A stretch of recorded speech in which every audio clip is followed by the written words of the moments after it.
Bonjour ou bonsoir à tous, j'espère que vous allez bien. Nous de notre côté, ça va, grâce à Dieu. Alors, une nouvelle vidéo aujourd'hui pour vous montrer la pesée des animaux qu'on a faite du coup à la ferme. Et malheureusement, les vidéos ont été faites vraiment comme il faut, mais vu le manque d'internet des gigants, en fait, il y a une partie du début de la vidéo qui a été coupée, donc on a perdu.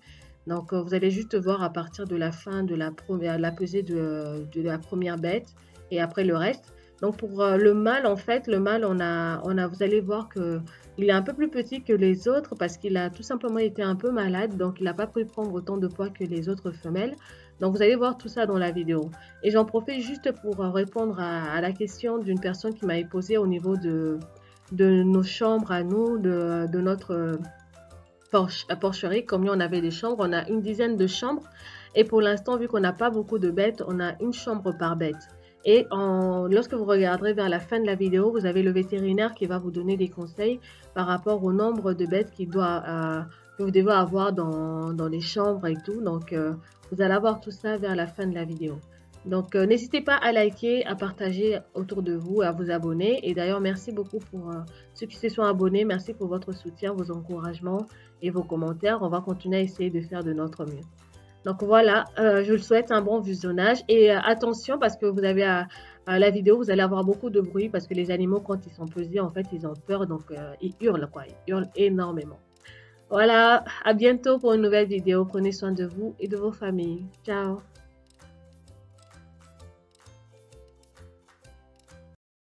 Désolée, on a été interrompu par un appel. Donc, du coup, on disait le petit mâle là, il est passé il avait été prêt à 19 kilos et là, il est à 32. Et entre-temps, il avait été un peu malade. Donc, du coup, ça explique en fait qu'il n'ait pas pris beaucoup de poids par rapport aux autres.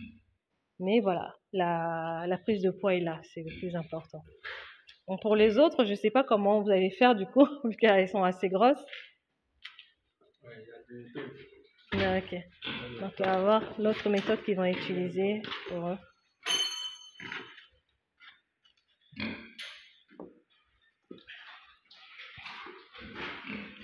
Bon, du coup, il faudra trouver les outils pour les balances électroniques pour les porcs. Ça coûte assez cher, mais on va chercher.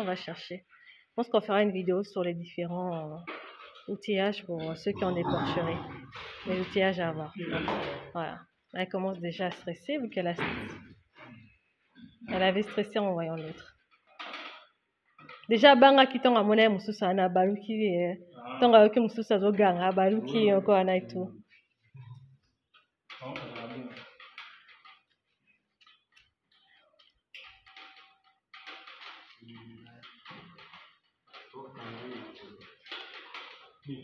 Et là, on va utiliser, du coup, on va pas mettre dans le sac, on va utiliser des bandelettes pour pouvoir la peser. Parce que dans le sac, elle est un peu trop grosse pour être dans le sac.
Maman.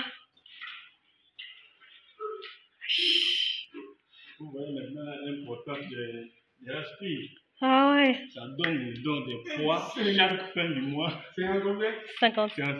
55 kilos. Oui, c'est la plus grosse. Mais ma kilé.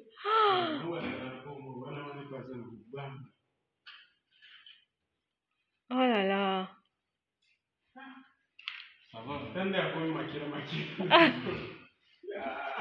Ah, elle a stressé. Mais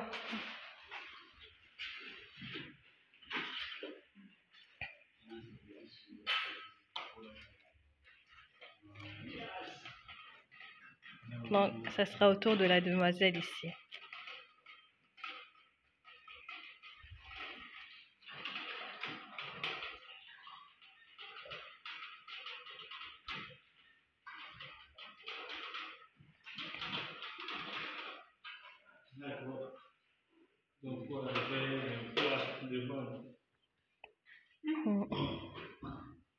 Donc là, M. Olivier expliquait l'importance d'avoir des races pures. Les races pures, les poids augmentent très vite et vous dépensez moins en nourriture que les races locaux.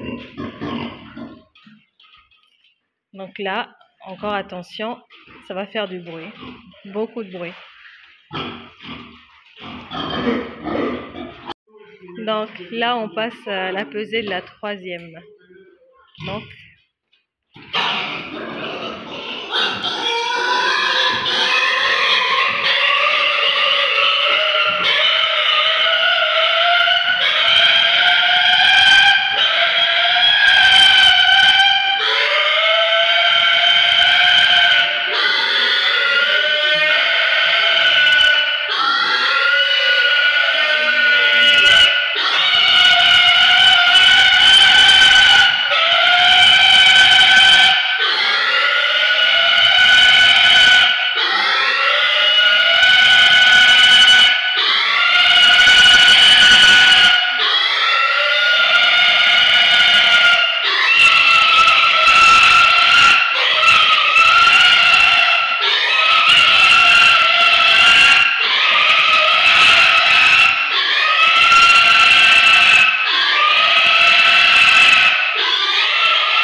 elle est à combien?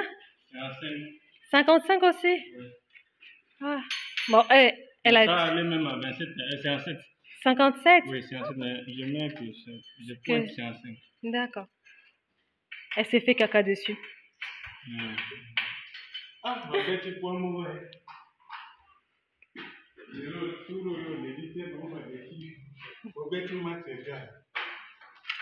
Aïe, aïe, aïe. Elle, ça l'a tellement stressée qu'elle a déféqué.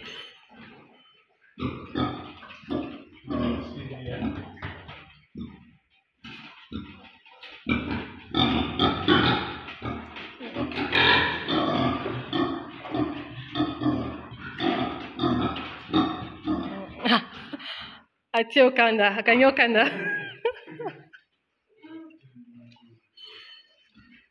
Donc là, la dernière bête. Donc vous voyez déjà que elle est méfiante. Hein.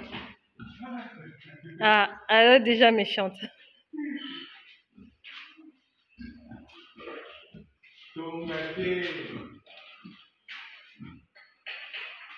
Non, toi, bah, fais ça, bah, on tombe, bah, gang à pécabo. Aïe.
52, elle.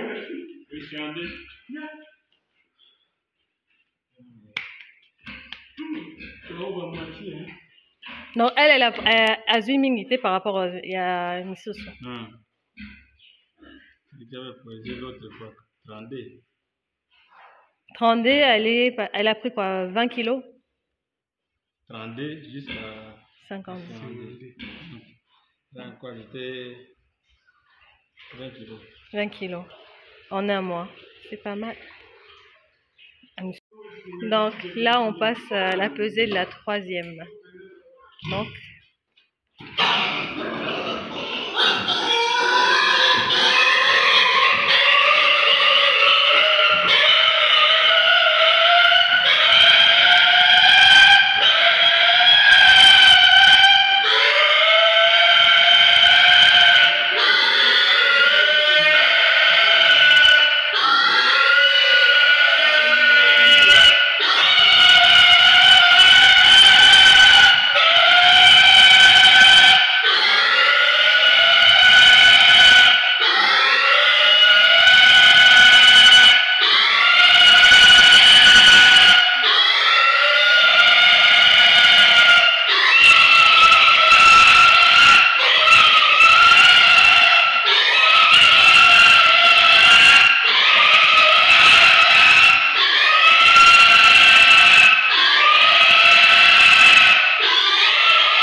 elle est à combien?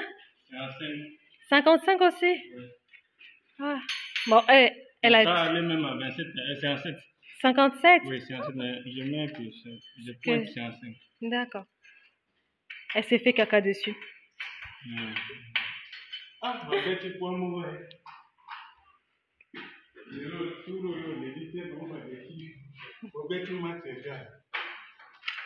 Aïe, aïe, aïe. Elle, ça l'a tellement stressée qu'elle a déféqué.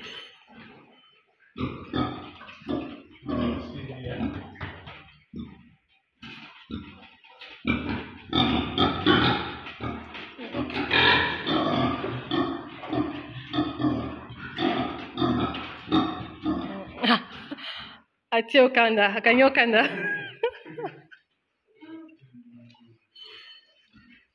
Donc là, la dernière bête. Donc vous voyez déjà que elle est méfiante. Hein. Ah, elle est déjà méfiante.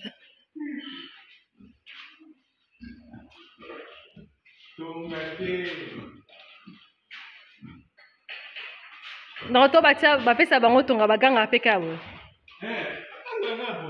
Ai.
Cinquante-deux, elle.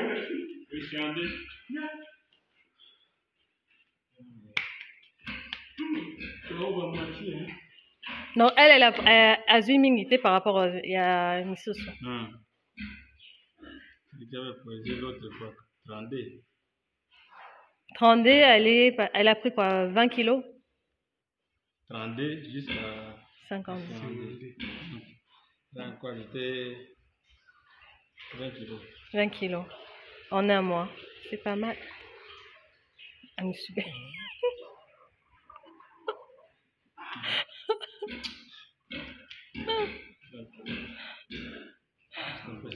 Ah, ok. Ouais. Ça. 52. 10e mois de 30. Ah. Donc, voilà. Donc, vous comprenez aussi pourquoi la balance 20 kilos par mois, quoi. La formule alimentaire que j'avais travaillé, c'est vraiment gagné. Ah, ok. C'est l'alimentation qui compte. Oh. Aussi le traitement. Alimentation, traitement. Oui. Et la formule avec les aliments quand vous avez mis dans la vidéo, bah, du coup, ça marche bien parce que les bêtes ont pris 20 kilos en un mois. Oui. Donc, ça marche bien. Il y a vraiment un très bon résultat. Parce que les bêtes qui avaient 33 kilos, les bêtes qui avaient 33 kilos, ça allait jusqu'à 55. Et celle de 32 kilos jusqu'à 52. Et celui de 23 jusqu'à combien? À 32. Vraiment là. Oui. Et qui nous formait pour être un bon verra dans la prochaine. Donc le mâle, lui, il a pris une dizaine de kilos. Donc 10 ans. 10 ans. Donc là, c'est leur cahier de suivi. Oui, ça c'est un cahier de charge. D'accord. De l'élevage, tout ce que j'ai fait, je mets ça ici. Ok. Même l'alimentation, tout ça, je mets ça ici. D'accord. Et aussi des frais. Oui. Des paiements, des projets. Il fait aussi des signatures ici. D'accord. Les frais d'émargement pour avoir un bon suivi, quoi. Donc, tout ce que j'ai fait comme tâche dans la porcherie, ça il faut que je n'oublie pas. Parce que la parole peut s'envoler, mais le petit reste. Oui. Voilà. Ben, c'était la pesée des animaux. Là, c'est monsieur Héritier, qui est le porcher, qui prend vraiment soin d'eux au quotidien, qui est là. Et voilà. Ouais, c'est la fin de la vidéo. Donc, quand on aura la possibilité, on vous fera d'autres vidéos pour peut-être monsieur Olivier vous fera d'autres vidéos pour vous expliquer l'importance. Et tout à l'heure, j'ai expliqué, monsieur Olivier, par rapport aux chambres. Vous m'avez expliqué, c'est pour un animal. La chambre est là. C'est déjà, si je vois bien, avec les dimensions, c'est 3 mètres carrés. 3 mètres carrés ici. Pour les 3 mètres carrés, si vous voulez forcer, il faut mettre 2 bêtes seulement. Mais en logique des choses, selon la mesure de respect de la zootechnique, il faut mettre une bête adulte qui fera déjà 2 mètres carrés elle-même. Une bête adulte occupe déjà 2 mètres carrés elle-même. Mais aujourd'hui, parce que peut-être que vous avez une porcherie de 10 loges, et par exemple, des chambres là occupent déjà 3 mètres carrés. Il y a des chambres aussi qui occupent 2 mètres carrés. Et vous allez trouver 2 mètres carrés, quelqu'un met 3, 4 bêtes dans une même chambre. C'est déjà mauvais. Parce que vous n'avez pas respecté les consignes de la vétérinaire. Selon la zootechnique, il faut mettre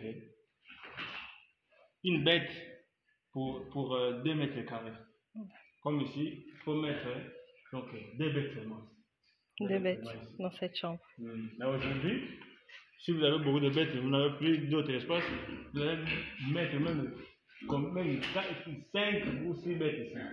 Mais en logique des choses, c'est pas bien. Parce que du coup, ils sont pas dans des conditions idéales. Dans une bonne condition, ils vont se transmettre les maladies facilement parce qu'il y aura toujours beaucoup de la saleté. Or, dans la porcherie, il faut qu'il y ait la propriété. Donc, quand vous entrez, vous n'avez même pas besoin de piétiner même leur bouse là. Quand vous entrez, vous piétinez que le pavement et non piétiner de la bouse. Si vous piétinez la bouse, là, vous-même aussi vous contactez et vous serez aussi contacté de maladies. Les humains aussi peuvent être du coup sujets aux animaux, aux maladies.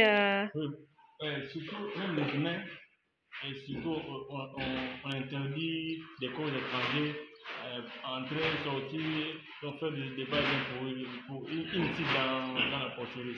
Donc, dans une ferme, on interdit beaucoup de visiteurs. Donc, beaucoup de visiteurs, il faut qu'il y ait seulement des personnes qui travaillent dans la porcherie et les responsables. Donc, c'est un peu ça. S'il y aura besoin d'un visiteur, peut-être lors des achats, bien des ventes. Donc, peut-être. Si vous n'avez pas besoin de faire les achats ou les ventes, donc interdisez aussi tous les visiteurs d'y pénétrer dans votre porcherie. D'accord. C'est un peu ça. Ok. Donc, il faut peser les bêtes chaque fin du mois pour voir comment vous travaillez, comment les choses évoluent, comment vous faites votre repas. Est-ce que ce que vous êtes en train de faire est bon? Vous êtes dans les bons ou bien vous êtes dans les mauvais. Si vous voyez que les bêtes ne donnent pas beaucoup de kilos, pensez d'abord à l'alimentation et voir aussi la race que vous avez. Si vous avez une mauvaise race, vous allez même donner une formule alimentaire meilleure, mais les bêtes ne vont pas toujours atteindre les poids que vous voulez. Donc, il faut qu'il y ait toujours. La première des choses à faire, il faut qu'il concentrez-vous d'abord sur la race. Si vous avez une bonne race, et vous faites aussi une formule alimentaire qui est meilleure, concentrée, là, vous serez déjà dans les bons. Il faut leur donner des aliments concentrés. Si vous faites une formule alimentaire concentrée, là, vraiment, vous serez déjà dans les bons. Parce que les bêtes vont donner les kilos que vous comptez que les bêtes vous donnent. Par exemple, si vous voyez que nos bêtes doivent atteindre déjà 200 kilos. Si vous les donnez aussi, si vous faites une formule alimentaire qui est meilleure, donc les bêtes aussi atteignent aussi les kilos que vous voulez que les bêtes atteignent. Mais si vous avez une mauvaise race, même si vous faites une formule alimentaire qui est meilleure, ça ne va pas toujours aller. Donc, c'est ça, il faut d'abord compter sur la race, voir comment les choses évoluent, comment les choses... Si vous voyez que non, c'est que nous sommes là, nous n'avons pas une bonne race, nous n'avons pas une bonne formule alimentaire, ne pesez même pas sur les bêtes. Parce que ça va, vous risquez d'être traumatisé pour rien. Vous traumatisez pour rien. Donc, pour cesser l'histoire de vous traumatiser les cœurs, ne pesez pas les bêtes. Si vous avez une bonne race et une bonne formule alimentaire, pesez les bêtes pour voir comment les bêtes évoluent. Donc, c'est que ça. Donc, quand vous voyez, en les mis comme ça, vous les voyez comme s'ils sont petits. Mais quand vous les mettez dans la balance, donc, ils donnent beaucoup de kilos. On voit une bête, donc, disons que 4 mois et demi, donc d'ici là, ils vont atteindre 5 mois. Mais ils vont atteindre l'âge 55 kilos. Donc, quand ils vont atteindre 8 mois, 10 mois, ils vont déjà atteindre combien de kilos? Ils vont déjà arriver à 200 et quelques kilos là. Donc, parce que nous avons une bonne race, de l'âge joie, dans leur puits, c'est pourquoi ils donnent aussi des kilos par an. Donc, une bête de 4 mois et demi donne déjà 55 kilos. Vous voyez, c'est déjà dans le bon. Merci à vous. Merci. Voilà pour la vidéo. J'espère que vous avez toutes les explications. Et nous, on continuera à vous donner d'autres informations. N'oubliez pas de liker la vidéo, de partager et n'hésitez pas à partager vos commentaires, des questions si vous en avez. Vous aurez les contacts de Monsieur Olivier dans la barre de description si vous souhaitez le contacter pour avoir des conseils ou pour avoir des infos, pour une aide pour votre porcherie.